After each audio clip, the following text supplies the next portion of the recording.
Журналісты беларускага расследніцкага цэнтру высветлілі, што літоўскае прадпрыемства, якое працуе над пашпартам новай Беларусі, звязанае з гаманцом Александра Лукашэнкі Віктарам Шаўцовым. Як так сталася і што гэта значыць? Пра гэта мы сёння пагаворым у піку свабоды. Мяне завуць Дмітрий Гурневіч.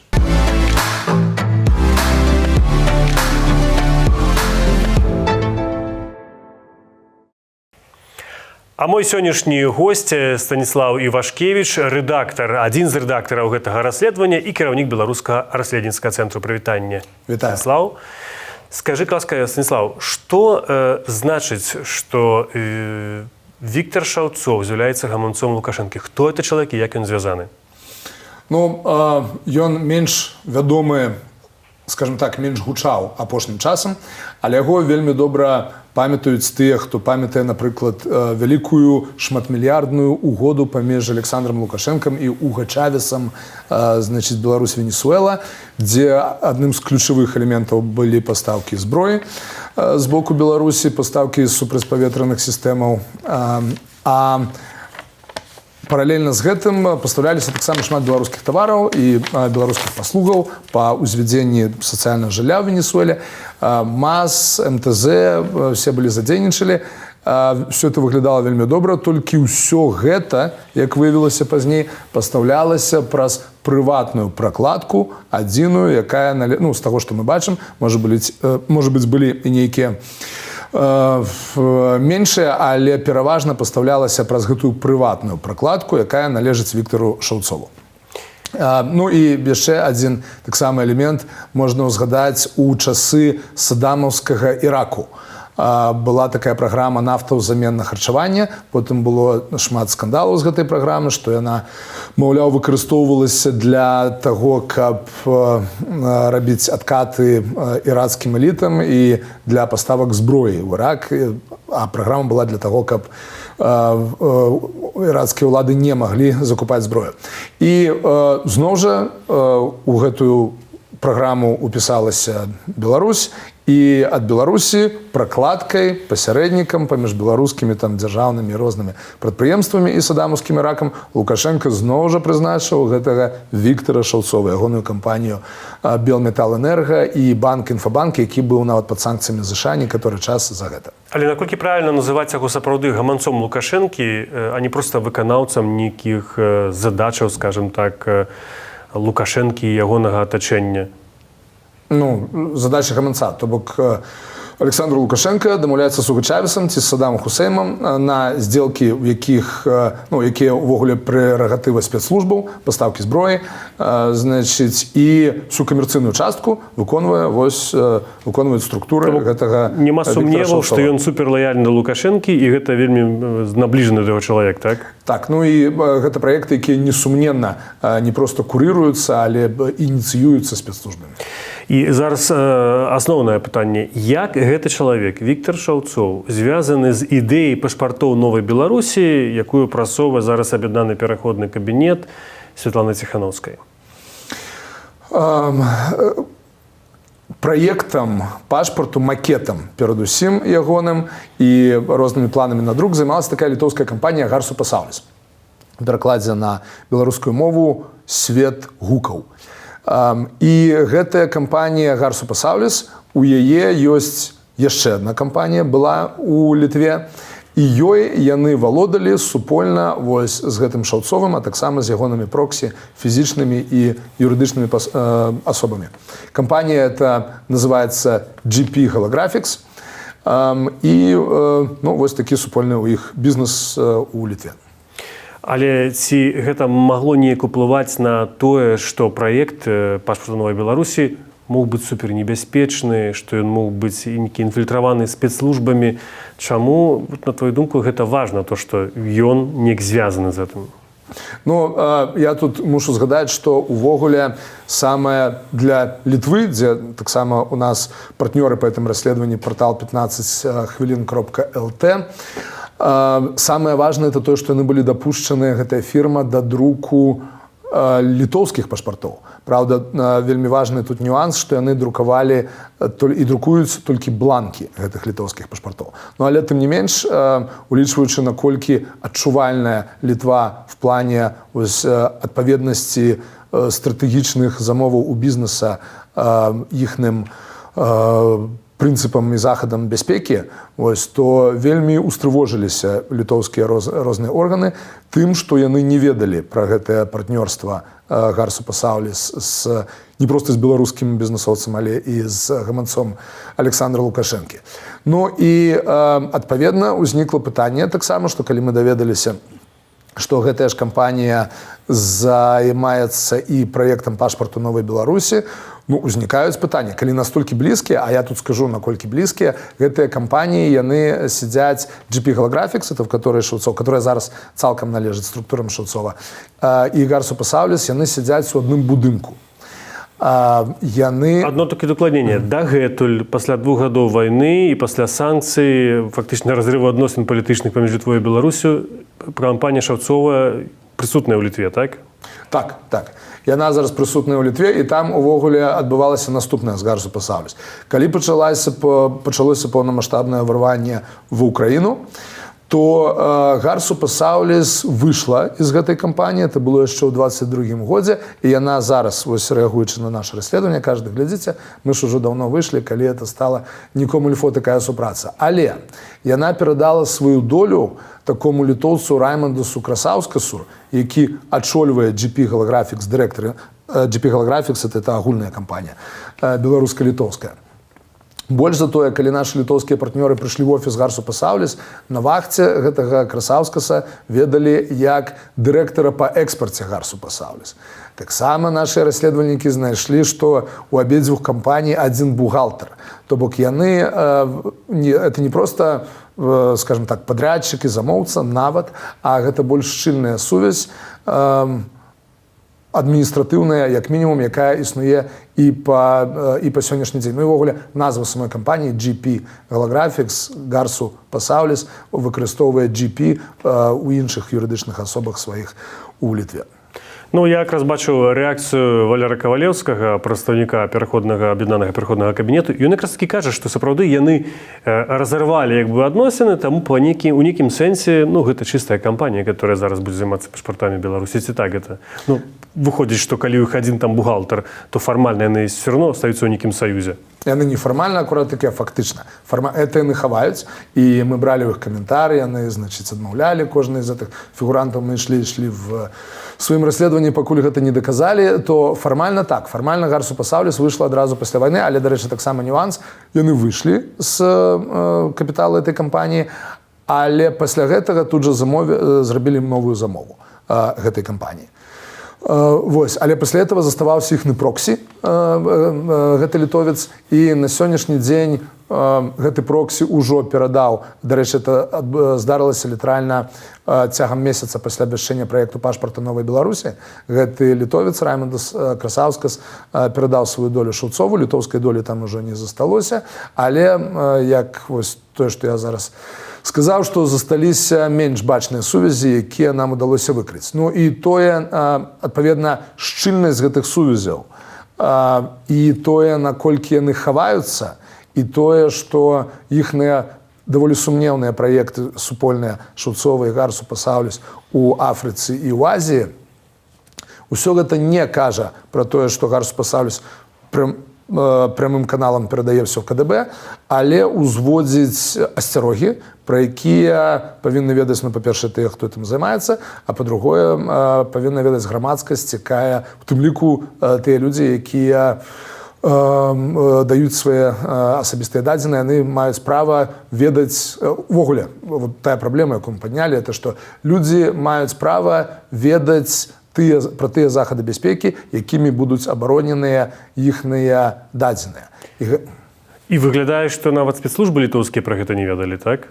Так, тут, у беларускай прэсе, вядома, все взяли беларускацэнтрычны загаловак пра пашпарт Новай Беларусі. Але важна памятаць, што это не просто так взялі з вуліцы в офіс Святланы Ціхановскай ці аб'яднаны пераходны камітэт. Гэтая кампанія сапраўды мае гісторыю, яна, хаця і скандальную гісторыю в розных краінах, але в Літве яна друкавала бланкі гэтых пашпартоў. Вось якраз пра скандальную гісторыю. У гэтым расследаванні вы пішаце пра тое, што гэта кампанія звязаная з рознымі скандаламі, з нейкімі грашовымі цьмянымі інтарэсамі. Што это за яны? Значыць, мы не ведаем дакладна, в якіх краінах яны працавалі супольна, Гарсу Пасаўліс і GP Holografics. Мы ведаем толькі з каментара Гарсу Пасаўліса, яны сказалі ў краінах Афрыкі і Азіі, адмовіўшыся ўдакладніць. Но тое, што мы ведаем з адкрытых крыніц, значыць, якія ў іх былі скандалы ў Афрыцы, у Зімбабве. Там быў скандал, які падняла незалежная прэса пра тое, што праект электроннага пашпарта, які толькі што быў выкананы па надуманых, на думку тамтэйшых расследавальнікаў, прычынах, быў проста паўтораны яшчэ раз для таго, каб сабраць грошы. Ну, але окей, гэта журналісцкае расследаванне. У Дэмакратычнай Рэспубліцы Конга справу супраць колішняга ўладальніка Гарсу Пасаўліс Семлекс, бельгійская кампанія, правялі па ўсіх этапах кангалескіх судоў. Там кангалескія суды вырашылі на карысць Гарсу Пасаўліс і іхнага ўласніка. Но яны тады зараз ім удалося вывесці эту справу у бельгійскі суд, дзе ўсцяж ідуць судовыя разбіральніцтва. Таксама пракуратура Кіргізстану, значыць, у сваім афіцыйным паведамленні абвяшчала, што яны падазравала іх у хабары кіргізскім чыноўнікам, які быў дадзены шляху аплаты іхных замежных паездак. Хаця трэба прызнаць, што потым стакгольмскі арбітражны суд все ж такі в спрэчцы Кіргізстан супраць Гарсу Пасаўліс вырашыў на карысць Гарсу Пасаўліс. Былі яшчэ некаторыя скандалы, но вось такі вот прыблізны фон. Вось, ну, а што тычыцца афрыканскіх краінаў, мы не можам дакладна сказаць, што яны працавалі разам з Шаўцовым там, але дырэктарка Гарсу Пасаўліс сказала, што яны разам працавалі ў краінах Афрыкі. Там цікавы яшчэ аспект у гэтым матэрыяле вашым ёсць, што параіў гэтую кампанію аб'яднанаму пераходнаму кабінету беларус, который скончыў акадэмію МУЗ, працаваў у следчым камітэце, который перакрочваў літоўска-беларускую мяжу разам са следчым, который, напрыклад, вёў справу аб выбуху ў менскім метро, а там яшчэ адна была справа, нават забыўся, якую, можа, нагадаеце. Плюшавы дэсант. Так, плюшавы дэсант, калі з Літвы прыляцелі шведскія пілоты на самалётах і скінулі тых мішак. І гэты чалавек зараз ён у геральдычным камітэце, або савеце, як правильно называецца, ён нават удзельнічаў у раскопках Касця Каліноўскага. Вот. Што гэта за чалавек і чаму вы прысвяцілі, ў прынцыпе, нямала месцаў у сваім расследаванні яму? Першым перайдзем да гэтай часткі я згадаю яшчэ адзін момант, чаму у нас выклікала асцярогу праца Гарсу Пасаўліс з праектам пашпарту Новай Беларусі, чым это адрозніваецца ад той працы, якую яны вядуць з літоўскімі органамі. Для літоўскіх органаў Гарсу Пасаўліс друкуе толькі бланкі пашпартоў. Яны не маюць ніякае дачынення да асабістых дадзеных. А у праекце пашпарту Новай Беларусі прынамсі абмяркоўвалася магчымасць, каб Гарсу Пасаўліс выдрукоўвала і асабістыя дадзеныя грамадзян. Таму это тая рэч, якая нас насцярожыла. Валер Кавалеўскі, прабачце, я перабіў, сказаў, здаецца, што і гэтыя дадзеныя б касаваліся, так, з сістэмы, што яны б не захоўваліся. Мне так падаецца. Вам, дарэчы, у тым матэрыяле вашым это ёсць. Няма поўнай інфармацыі, каб мы маглі з упэўненасцю казаць, што мы это разумеем, якія зараз прымаюцца захады бяспекі, і мы спадзяемся, ну тут добры, мне падаецца, рэдкі выпадак, калі сапраўды ўдаецца вызначыць нейкія падазроныя моманты яшчэ да таго, як вельмі многа зроблена ўжо без уліку гэтых момантаў. Таму я спадзяюся, што і лідары дэмакратычнай супольнасці, тыя, хто займаюцца гэтым, можа быць, і праясняць больш наконт бяспекі гэтага пашпарту, дадатковых захадаў бяспекі, у тым ліку з улікам нашай інфармацыі. Значыць, вяртаючыся да Мікіты Забугі, мы зацікавіліся з улікам этого всего, што так, якім чынам потрапіла эта кампанія, прыйшла ў офіс, і выйшлі на гэтага чалавека, і мы ў ходзе рэсёрчу шмат разова ўзважвалі асвятляць ягоную ролю ці не. Значыць, але тым не менш сукупнасць невытлумачальных альбо падазроных дэталяў, якія, аднак, падкрэслю, што мы не можам на падставе іх адназначна нешта пра яго сцвярджаць, але тым не менш сукупнасць гэтых абставінаў пераважыла на бок таго, каб апублікаваць некаторыя факты ягонай біяграфіі, якія непасрэдна звязаныя з гэтым праектам. І так, ён сапраўды закончыў акадэмію МУЗ, паводле ягоных уласных словаў, з чырвоным дыпломам, працаваў нядоўга, пару гадоў у следчым камітэце і у такім, груба кажучы, спецназе ДАІ. Значыць, у адмысловай аператыўнай вышуковай службе ДАІ. І пасля гэтага прыехаў у Літву, і з тых часоў ён вядомы, праз некаторы час, прынамсі, як чалавек, які ўдзельнічае у беларускіх справах. Нас насцярожыла некалькі рэчаў так, што ён перасякаў мяжу двойчы з гэтым следчым. Ён сказаў, што ён яго ведае яшчэ як аднакурсніка з акадэміі МУЗ. Пры гэтым, аднак, крыху блытаўся ў паказаннях, калі мы спыталіся пра тое, як яны, значыць, узровень іх знаёмства і кантактаў, то, значыць, толькі пасля таго, як мы запярэчылі таму, што ён кажа, што ён яго ледзьве ведае, што вось мы ж разам ездзілі на машыне, тады толькі ён пацвердзіў. Гэта быў падазроны момант. Яшчэ адзін цікавы момант, які мы не ведаем, як патлумачыць, тое, што некаторыя ягоныя фірмы былі зарэгістраваныя па адрасе аддзялення міліцыі ў Астраўцы. А як ён сам это тлумачыў? Ён гэта спярша сказаў, што не памятае, а потым сказаў, што гэты адрес быў іншага будынку, які па суседстве з аддзяленнем міліцыі. Мы праверылі, той будынак мае ўсё ж такі крыху іншы адрес. Значыць, мы тут не можам нічога сцвярджаць, гіпатэтычныя ёсць, тэарэтычна могуць быць розныя тлумачэнні, але тым не менш, это дэталь, якая засталася да канца не патлумачаная.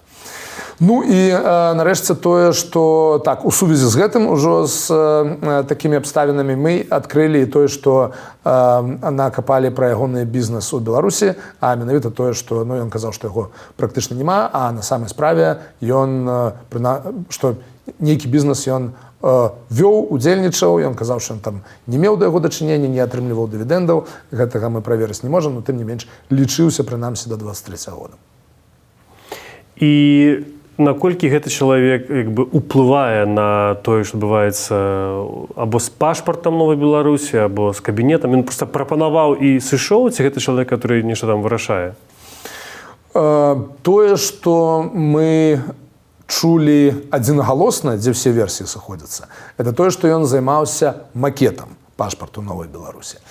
Тое, наколькі ён захоўвае ў гэтым да этого праекту дачынення, тут сведчанне розніца, таму я не буду іх зараз агучваць, але у любым выпадку, да, мы палічылі, што і, дарэчы, вот вельмі сугучны быў каментар такога Віцеса Юрконіса, старшыні Freedom House у Беларусі, што людзі, якія займаюцца настолькі адчувальным праектам з асабістымі дадзенымі, патэнцыйна вялікай колькасці людзей, не могуць заставацца ў цені. І, значыць, гэты працэс увесь, што звязаны з пашпартам Новай Беларусі, павінен быць максімальна адкрытым, па-першае, для того, каб людзі разумелі і не нерваваліся, а па-другое, расследавальніцкая журналістыка, в прынцыпе, журналісты – гэта ангельскае слово watchdog, чацвёртая ўлада, якая неабходная пры ўсіх дэмакратычных працэсах для таго, каб правяраць тое, што недаправерылі. Таму што тут, дарэчы, цяжка вінаваціць беларускія дэмсілы у тым, што яны не знайшлі тое, што мы знайшлі пра Гарсу Пасаўліс, таму што гэтага не знайшлі нават літоўскія спецслужбы. Тое ж самае тычыцца і Мікіты Забухі.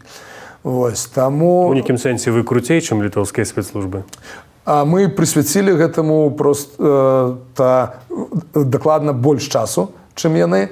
І гэта тое, дзе важная расследавальніцкая журналістыка, і, в прынцыпе, журналістыка і яе доступ да настолькі важных працэсаў. Таму, калі ён будзе больш празрыстым, то будзе меншы рызык, будзе больш такіх прыкладаў, як цяпер, калі нейкія патэнцыйныя праблемы в падазроныя моманты высвятляюцца загадзя, ну і магчымасць іх прадухіляць, альбо абмежаваць шкоду ад той шкоды, якая здарылася. Я просто бачу некаторыя меркаванні ў сацыяльных сетках, хутчэй адно неймоў, але людзі некаторыя хвалююцца, што ці не звязаны ў гэтым сэнсе асяроддзе Святланы Ціхановскай з гэтымі людзьмі, маю на ўвазе з гаманцом Лукашэнкі. Ці гэта наўпрост не мае канекшену, так? Ці гэта проста, сапраўды выпадкова. Хтосьці кагосьці параіў, кампанія рабіла пашпарты або, прынамсі, нейкія дакументы літоўцам, так узялі яе. Я не могу про это ничего сказать, потому что мы гэтага Вы такого не знайшлі, напрыклад, такіх сувязяў наўпроставых, каб Ціхановская залежала ад гэтых людзей? Каб Ціхановская залежала ад Шаўцова альбо кантактавала з ім нейкім чынам, мы нічога такого не знайшлі. Але трэба памятаць, што в прынцыпе беларускай дэмакратычнай супольнасці гэта гэта людзі актывісты. І хто больш актыўны, хто больш адказны, той, адпаведна, з цягам часу мае большы заслужаны ўплыў. Ці спрабуюць гэтым карыстацца спецслужбы беларускія, ці спрабуюць яны нейкім мяккім, ускосным спосабам, тым ці іншым шляхам усталёўваць нейкія завуаляваныя кантакты. Можна толькі здагадвацца, ці яны спрабуюць гэта рабіць. Таму яшчэ раз кажу, што вельмі важна, беларускія спецслужбы не спяць, яны працуюць, а беларуская дэмакратычная супольнасць, апрача дапамогі спецслужбаў сяброўскіх краін, можа выкарыстоўваць і тую сілу дэмакратычнай супольнасці, якой з'яўляецца адкрытасць, дэмакратычныя працэсы і свабодная прэса. Дзякуй, вялікі, Стась. Дзякуй вам. А я нагадаю, што сёння маім госцем быў кіраўнік беларускага расследніцкага цэнтру Станіслаў Івашкевіч. Мы гаварылі пра расследаванне гэтага цэнтру, рэдактарам якога з'яўляецца Стась, пра сувязь гаманца Лукашэнкі з ідэяй пашпартоў новай Беларусі. У апісанні, дакладней у каментары да гэтага відэа мы змяшчаем таксама спасылку на гэтае расследаванне. Каментуйце, лайкайце гэтае відэа, будзьце разам з намі, заставайцеся са свабодай.